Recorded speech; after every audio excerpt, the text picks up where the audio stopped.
नमस्कार दोस्तों, स्वागत है आपका मेरे YouTube चैनल पर।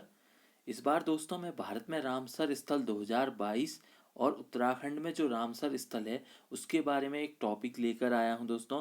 मेरा यह प्रयास आपको अच्छा लगता है तो मेरे चैनल को सब्सक्राइब करें और इस वीडियो को लाइक ज़रूर करें और बताएं कि ये टॉपिक कैसा बना हुआ है। तो बढ़ते हैं टॉपिक की तरफ दोस्तों। भारत में जो रामसर स्थल है दोस्तों, इस बार 75वें आज़ादी के अमृत महोत्सव के अवसर पर जो भारत के संस्कृत मंत्री हैं भूपेंद्र सिंह यादव, भारत के संस्कृत मंत्री भूपेंद्र सिंह यादव, ये नाम याद रखेंगे, पेपरों में पूछा जा सकता है।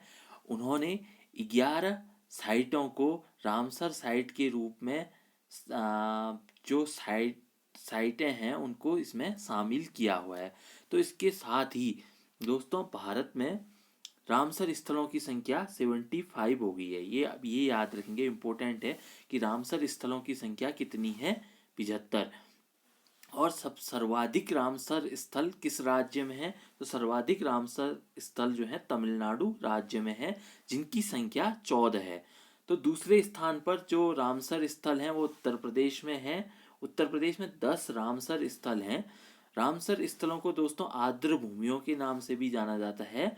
तो आर्द्र भूमियाँ क्या होती हैं ये मैं बताता हूँ आपको। यह एक प्रकार का पारिस्थितिकी स्थल है तथा जैव विविधता का महत्वपूर्ण अंग होता है दोस्तों। आर्द्र भूमियों को बायोलॉजिकल सुपरमार्केट, ये इसका उपनाम है दोस्तों, बायोलॉजिकल सुपरमार्केट भी कहा जाता है। और इसका एक और नाम है किडनीज ऑफ लैंडस्केप, जो है किडनीज ऑफ लैंडस्केप दूसरा नाम है। ये दोनों इंपॉर्टेंट हैं दोस्तों, आप याद रखेंगे। रामसर कन्वेंशन के बारे में जान लेते हैं। जो आर्द्र भूमियों के लिए जो कन्वेंशन हुआ था वह हुआ था दोस्तों 2 फरवरी 1971 को हुआ था। यह कन्वेंशन जो होता है यूनेस्को द्वारा किया गया था।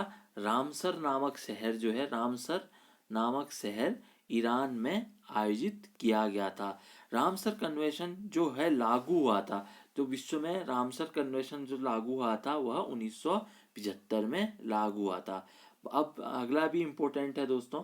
भारत द्वारा इस समझौते पर हस्ताक्षर किए गए, भारत द्वारा इस समझौते पर हस्ताक्षर 1 फरवरी 1982 को किए गए। इम्पोर्टेंट है। भारत का सबसे बड़ा रामसर स्थल कौन सा है? भारत का सबसे बड़ा रामसर स्थल सुंदरवन है दोस्तों। भारत का सबसे छोटा रामसर स्थल, भारत का सबसे छोटा रामसर स्थल रेणुका है। यह हिमाचल प्रदेश में स्थित है दोस्तों। आर्द्र भूमि के महत्व के बारे में भी चर्चा कर लेते हैं। आर्द्र भूमियाँ जो हैं कार्बन संग्रहकर्ता के रूप में जानी जाती हैं। कार्बन का यह संग्रह करती हैं दोस्तों। ये जो है कार्बन डाइऑक्साइड के रूप में वातावरण में छोड़ने की वजह अपने वृक्ष समुदायों और मृदा के अंदर इसे संग्रहित कर लेती हैं दोस्तों। अगला जो है जो इसका अगला महत्व है जलवायु परिवर्तन के विरुद्ध सहायक। ये जो है आर्द्र भूमियाँ कार्बन डाइऑक्साइड को सक्रिय रूप से एकत्र करने की क्षमता को बढ़ाकर अपनी जड़ों में सोख लेती हैं दोस्तों। और यह मीथेन, ग्रीन हाउस गैसेस आदि की सांद्रता को स्थिर करती हैं। और समुद्र तटीय इलाकों में दोस्तों यह बाढ़ से सुरक्षा प्रदान करती है। तो अगला पॉइंट है, भारत सरकार द्वारा राष्ट्रीय वेटलैंड संरक्षण कार्यक्रम कब शुरू किया गया?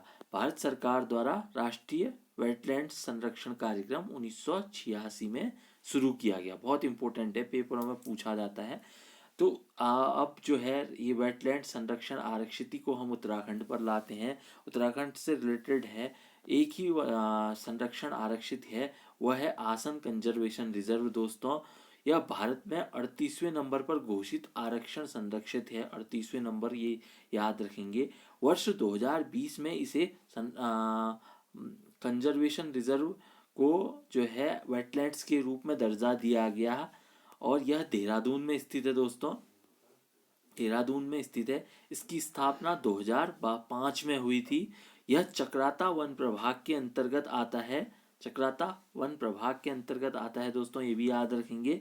और इसकी जो है इसका जो क्षेत्रफल है वह 440.40 स्क्वायर मीटर के बराबर है दोस्तों। ये था दोस्तों आरक्षण संरक्षण के बारे में। मेरा ये प्रयास आपको अच्छा लगे तो मुझे कमेंट बॉक्स में ज़रूर बताइए। फिर मिलते हैं नेक्स्ट वीडियो में, तब तक के लिए नमस्कार।